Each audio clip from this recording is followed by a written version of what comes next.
इंसान को जब अचानक से धोखा मिलता है वो पूरी तरीके से टूट के बिखर जाता है। पर जब उसे ये मालूम चलता है कि धोखा देने वाला कोई और नहीं बल्कि उसका अपना ही है, वो सोचने पे मजबूर हो जाता है कि आखिरकार करे तो करे क्या। आज की कहानी में भी सेम कुछ ऐसी होता है। नमस्कार, आदाब, मैं हसमुद्दीन और आप देख रहे हैं सफ़र क्राइम तक।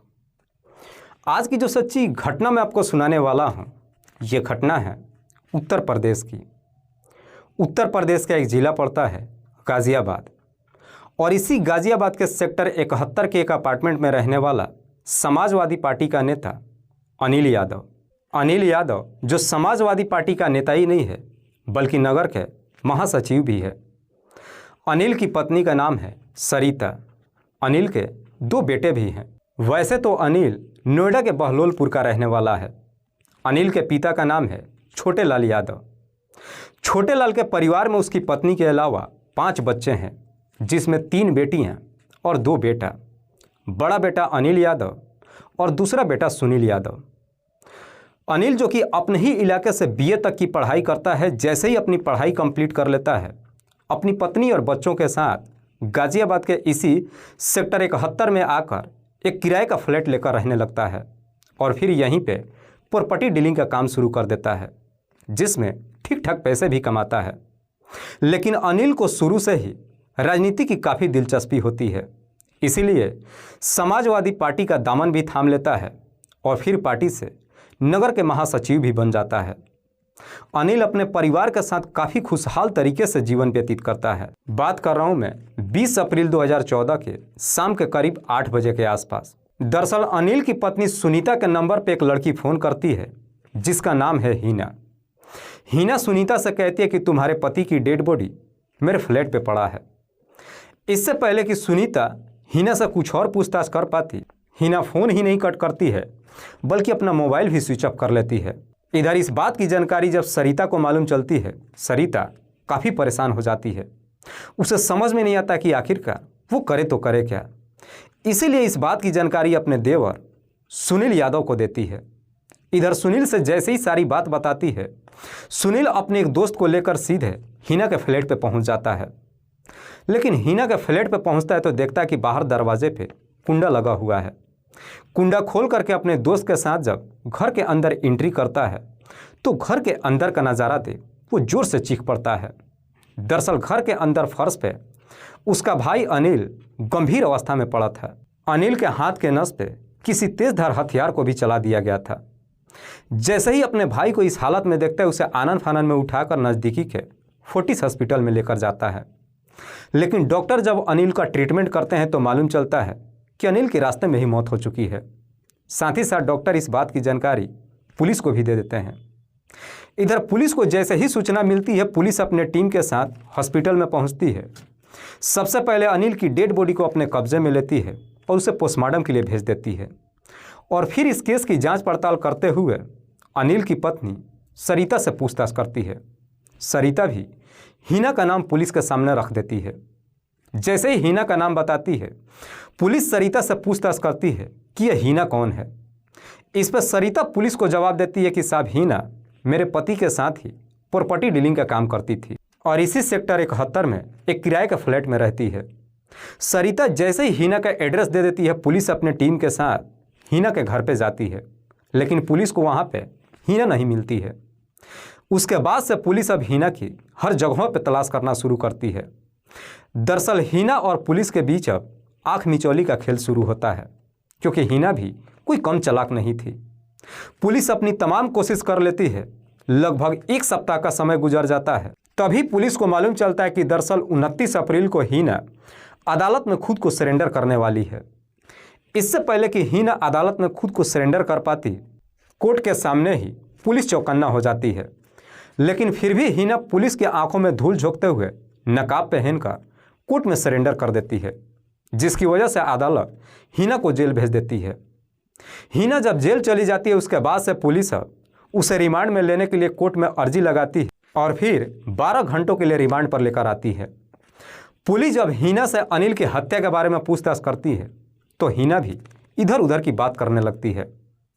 पुलिस जब हीना के ऊपर दबाव डालना शुरू करती है, आखिरकार हीना मजबूर होकर अपनी सच्चाई कबूल कर लेती है। लेकिन हीना जब इस हत्या की पूरी कहानी बताती है, असलियत जब लोगों को मालूम चलता है, तो वाकई में कहीं ना कहीं लोगों का इंसानियत से ही भरोसा खत्म हो जाती है। हीना के पिता का नाम है साबित खान। साबित खान जो मुरादाबाद का रहने वाला है। साबित खान के परिवार में उसकी पत्नी शकीला के अलावा 5 बच्चे हैं, जिसमें 3 बेटियां और 2 बेटा। सबसे छोटी बेटी है हीना। साबित जो कि बेहद ही गरीब परिवार से है, थोड़े बहुत पैसे कमाता है, बड़ी मुश्किल से अपने बच्चों की परवरिश करता है। जैसे तैसे करके अपनी 2 बड़ी बेटियों की शादी तो कर देता है, लेकिन जैसे ही 2 बेटियों की शादी कर देता है, उसके बाद साबित की भी मौत हो जाती है, जिसकी वजह से अब शकीला के घर की माली हालत काफ़ी ख़राब हो जाती है और उसकी घर की जिम्मेदारी शकीला के दोनों बेटों पे आ जाती है। उसके दोनों बेटे भी मजदूरी का काम करते हैं, थोड़े बहुत पैसे कमाते हैं, लेकिन तंगहाली में जब घर चलना मुश्किल हो जाता है, दोनों ही गलत रास्तों का चुनाव कर लेते हैं, जिसकी वजह से पुलिस साबित के दोनों बेटों को पकड़कर जेल भेज देती है। बार बार जब जेल आना जाना शुरू होता है, पुलिस भी अब शकीला के घर का चक्कर लगाने लगती है, जिसकी वजह से शकीला काफ़ी परेशान हो जाती है और आखिरकार एक दिन फैसला लेती है, अपने दोनों बेटों और छोटी बेटी हीना को लेकर दिल्ली के मौजपुर इलाके में आ जाती है और यहीं पे एक किराए का कमरा लेकर अपने बच्चों के साथ रहने लगती है। इधर हीना भी घर की माली हालत ख़राब होने की वजह से बड़ी मुश्किल से 3री क्लास तक अपनी पढ़ाई करती है। लेकिन हीना जो देखने में जितनी ही खूबसूरत थी, उतना ही तेज़ तरार। हीना जब दिल्ली में पहुंचती है, दिल्ली की जब चकाचौंध को देखती है, हीना की आंखें खुली की खुली रह जाती है। दरअसल हीना भले ही गरीब परिवार से थी, लेकिन उसके सपने काफ़ी बड़े बड़े थे। हीना अब अपने सपनों को पूरा करने के लिए मेहनत करना शुरू कर देती है। जब कुछ महीने का समय गुजरता है, एक दिन हीना का इसी इलाके का रहने वाला शफीक से मुलाकात होती है और फिर शफीक और हीना के बीच में प्रेम प्रसंग शुरू हो जाता है। इधर शफीक भी हीना जैसी खूबसूरत प्रेमिका को पाकर बेहद ही खुश ही नहीं होता है, बल्कि उस पर काफ़ी सारे पैसे भी खर्च करता है। लेकिन हीना को मालूम था कि शफीक उसका टारगेट नहीं है।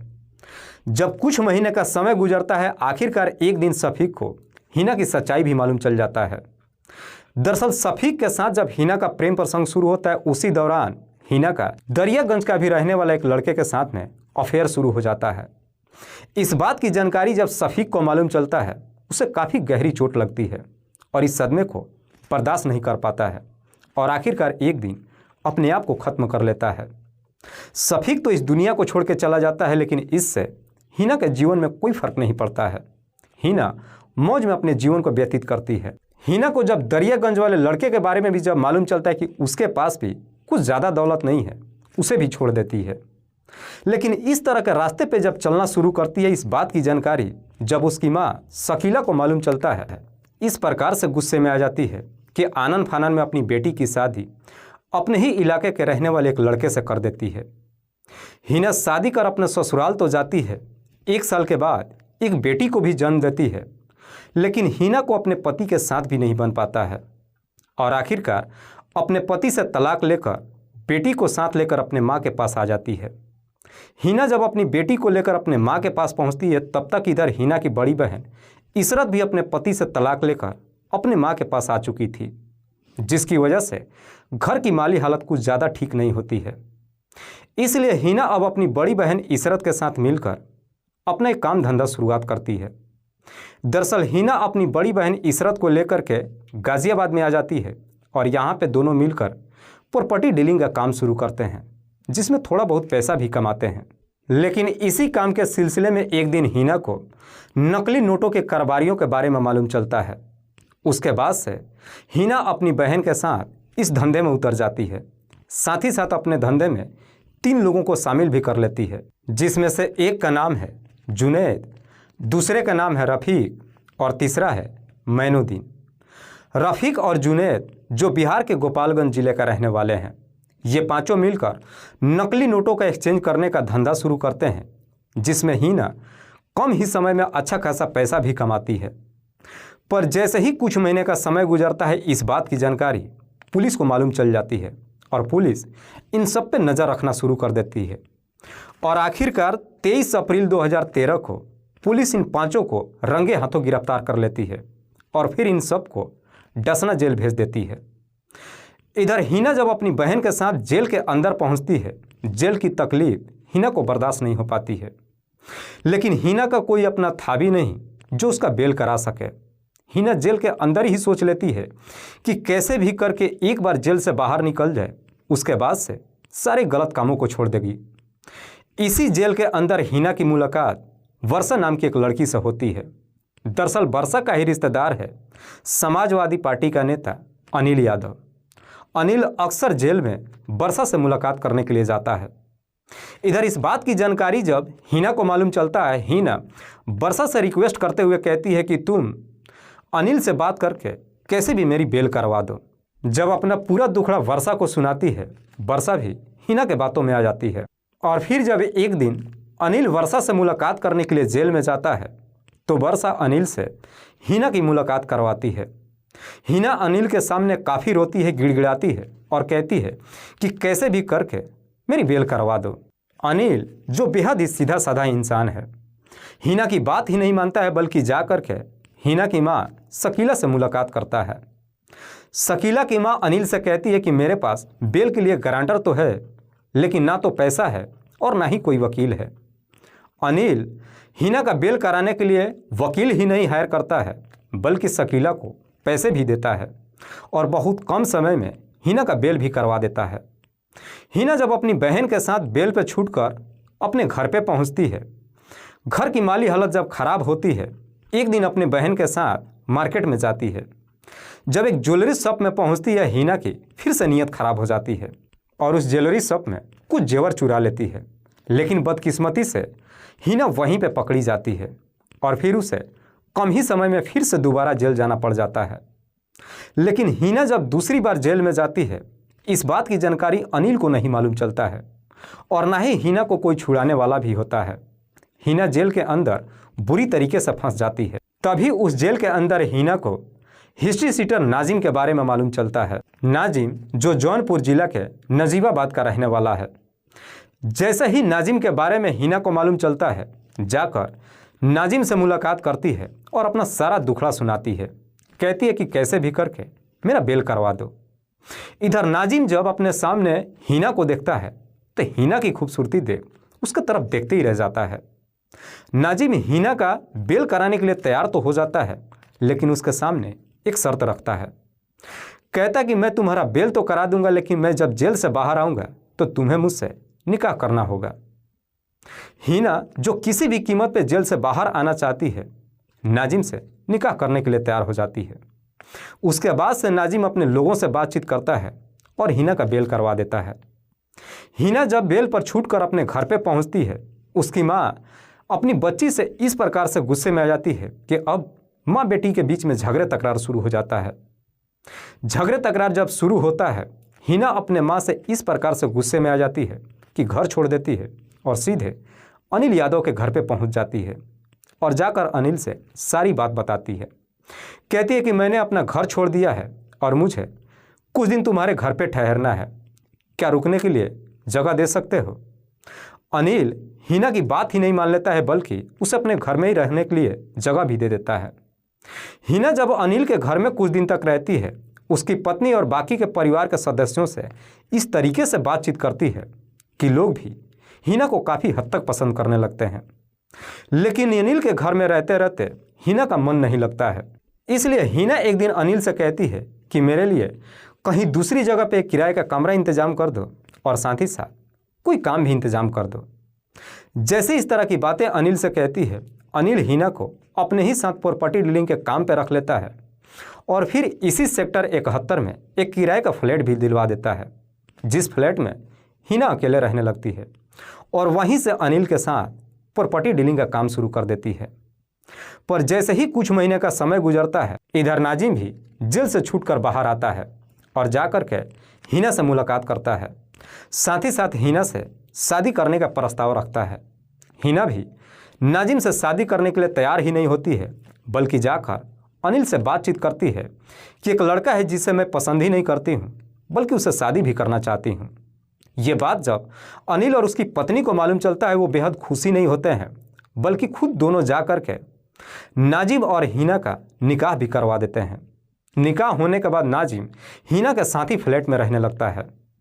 पर जैसे ही कुछ महीने का और समय गुजरता है, एक दिन हिना जा कर के अनिल से कहती है कि मुझे 6 लाख रुपये कर्ज में चाहिए, क्योंकि मैं अपना एक ब्यूटी पार्लर खोलना चाहती हूँ। खुद का बिजनेस जब शुरुआत करने की बात कहती है, अनिल भी उसे 6 लाख रुपये देने के लिए तैयार ही नहीं होता है, बल्कि अपने पिता से बात करता है, 6 लाख रुपया लेकर के हिना को दे भी देता है। लेकिन हिना के हाथों में जैसे ही 6 लाख रुपया मिल जाता है, उसके बाद से हिना के फिर से पर निकल जाते हैं।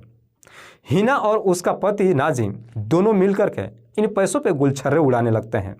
हिना अपना ब्यूटी पार्लर ओपन नहीं करती है और फिर दोनों मिलकर के अपने ही इलाके में ठेके दिलाने का काम शुरू कर देते हैं। इस सिलसिले में हिना के 2 और लोगों से मुलाकात होती है, जिसमें से एक का नाम है रफ़ीक और दूसरे का नाम है संदीप। दरअसल इन दोनों के साथ मिलकर के नाजिम और हिना अपना काम की शुरुआत करते हैं। पर कुछ महीने का जब समय गुजरता है, इधर अनिल की बहन की शादी तय हो जाती है और शादी की तारीख 8 मई 2014 की रखी जाती है। जैसे ही शादी की तारीख रख दी जाती है, उसके बाद से अनिल हिना से अपना 6 लाख रुपये वापस मांगता है, लेकिन हिना के पास पैसा ही नहीं होता है। हिना समय देकर के टालना शुरू कर देती है। अनिल बार बार हिना से पैसा मांगता है, लेकिन हिना जब उसे पैसे नहीं दे पाती है, अब अनिल हिना को धमकी देने लगता है। जैसे ही धमकी देता है, हिना भी काफ़ी डर जाती है, क्योंकि हिना को पहले से ही मालूम था कि अनिल समाजवादी पार्टी का एक नेता ही नहीं है, बल्कि उसकी पहुंच भी काफ़ी दूर तक है।